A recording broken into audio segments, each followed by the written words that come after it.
Diga: Deus me chamou para reinar sobre o caos.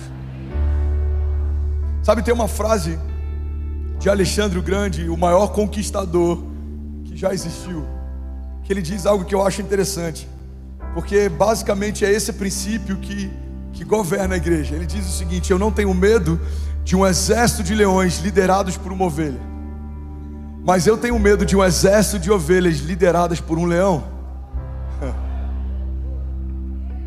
Não é a força individual de cada um de nós que torna a igreja poderosa, mas é a nossa obediência debaixo da liderança de um Deus poderoso. Não, eu vou falar isso mais uma vez. O que torna a igreja poderosa não é o que cada um carrega, mas é o fato de todos nós estarmos debaixo de uma palavra. Estamos debaixo do mesmo Espírito, crendo que Deus ressuscitou dos mortos e nós ressuscitaremos também. Estamos debaixo dos mesmos princípios e nós cremos que as portas do inferno não prevalecerão contra nós. Você crê nisso? Diga amém. Provérbios 28:1 diz: os ímpios fogem sem que haja ninguém a persegui-los, mas os justos são ousados como um leão. Os ímpios, eles ficam preocupados quando os dias são maus. Os justos governam no dia mau. José governou no tempo da seca. Jesus ressuscitou dos mortos para trazer vida. Pedro liderou a igreja no período de perseguição.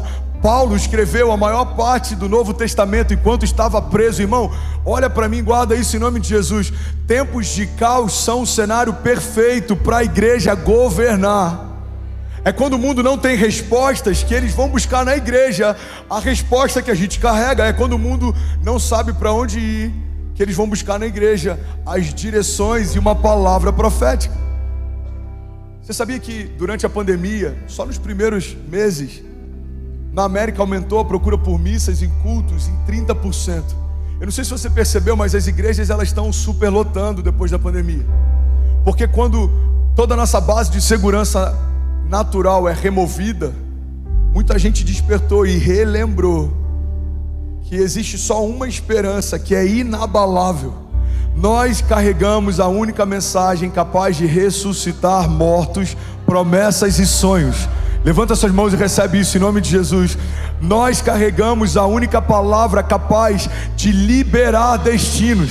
Nós carregamos a única mensagem capaz de chamar os homens daquilo que eles são antes deles se tornarem. Jesus, ele libera sobre os seus discípulos algo que ninguém via sobre eles. Ele separa a dedo 12 homens. Alguns fediam a peixes, outros eram cobradores de impostos. Ninguém conseguia enxergar valor neles, mas o evangelho é exatamente isso, irmão. Deus chamando você do que você é antes de você se tornar. Carregamos a única mensagem capaz de libertar os cativos, de empoderar os improváveis, capaz de levantar homens e mulheres que não tem nada de extraordinário de forma natural, para que eles possam viver algo extraordinário a partir do sobrenatural. Irmão, guarda isso em nome de Jesus. Se existe um povo que tem capacidade de reinar em meio ao caos, esse povo é a igreja de Jesus. Você crê nisso? Diga amém. Os ímpios fogem sem que haja ninguém a persegui-los, mas os justos são ousados como um leão. Romanos 5:17 fala a respeito dessa nossa vocação de governo. Você foi chamado por Deus para governar. Você foi chamado por Deus para liderar. Você foi chamado por Deus para ser cabeça e não cauda. Você foi chamado por Deus para ter conselhos e uma voz de sabedoria. As pessoas vão procurar você para buscar em você conselho. As pessoas vão lembrar de você quando estiverem num dia mau e vão pedir para você orar por elas. Alguém já viveu isso em algum momento? Algum amigo seu que nem crê em Deus, em algum momento ele vai te ligar e vai falar: irmão, você pode orar por mim? Você foi a primeira pessoa que veio na minha cabeça. Alguém já passou por isso? Todo mundo é ateu até que o avião cai. Alguém já ouviu essa frase? Alguém já viveu algo do tipo?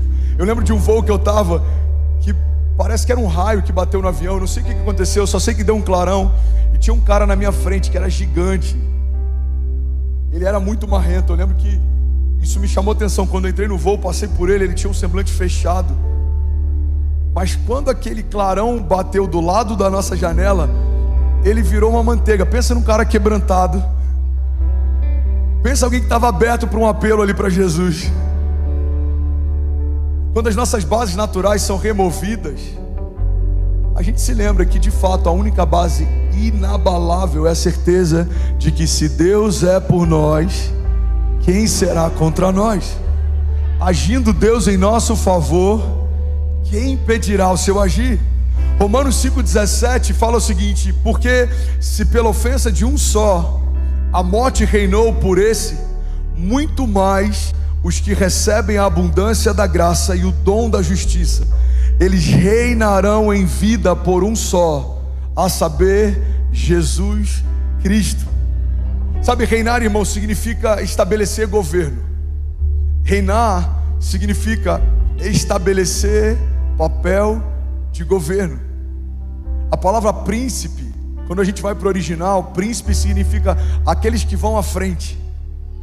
Os príncipes, eles se antecipam, eles vão à frente. Tem uma chave que eu sou apaixonado, e se você nunca ouviu, eu queria que você guardasse isso. Essa chave diz o seguinte: quem se antecipa, governa. Você pode declarar isso com autoridade? Diga: quem se antecipa, governa. E aí um amigo meu estava compartilhando essa semana: pastor, eu estava numa pregação, e aí o pastor falou que essa frase não faz o menor sentido, que a antecipação, ela é um problema. E ele usou a história de Saul. Saul não esperou o sacerdote chegar, e ele ofereceu o sacrifício, e ele foi destronado por causa disso. E aí ele usou isso como base para dizer que a gente não pode se antecipar, isso não é de Deus. Eu falei: irmão, talvez o vocabulário desse pregador esteja um pouco limitado, porque existe uma palavra chamada antecipação, mas também existe uma palavra chamada precipitação. Você não pode se precipitar, mas você precisa se antecipar. Eu vou falar isso mais uma vez. Recebe isso em nome de Jesus. Você não pode se precipitar, mas você precisa se antecipar. Como que eu me antecipo, pastor? Gerando pela fé realidades que ainda não são, tratando coisas que não são como se já fossem, profetizando sobre a próxima estação, aquilo que eu vou viver mesmo antes dessa nova estação chegar, liberando palavras de vida mesmo que os meus olhos vejam morte, liberando palavras de liberdade mesmo que os meus olhos vejam cativeiro. Alguém crê nisso? Pelo amor de Deus, diga: eu creio que a fé é uma dinâmica de antecipação. Quem se antecipa, governa. Eu preciso me antecipar, porque se eu consigo crer quando as coisas são favoráveis, isso não é fé, isso é óbvio. Crer que tudo vai ficar bem quando uma notícia boa chega, não é fé, isso é óbvio. Crer que o Brasil vai dar certo porque algum economista falou que existe uma boa expectativa econômica, e aí as coisas começam a prosperar, os índices melhoram, a inflação diminui. Irmão, isso não é fé, isso é óbvio. Se mover pelo óbvio, qualquer homem natural consegue. Se mover por fé, só o homem espiritual pode. Irmão, os homens espirituais foram chamados por Deus para governar através do Espírito.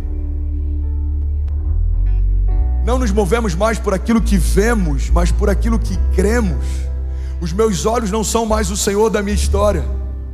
O Espírito de Deus é que é. A palavra da fé é que é. Os meus olhos não me dizem mais se vai acontecer. A fé que Deus colocou em mim, ela faz eu crer que já aconteceu. Alguém crê nisso? Diga amém.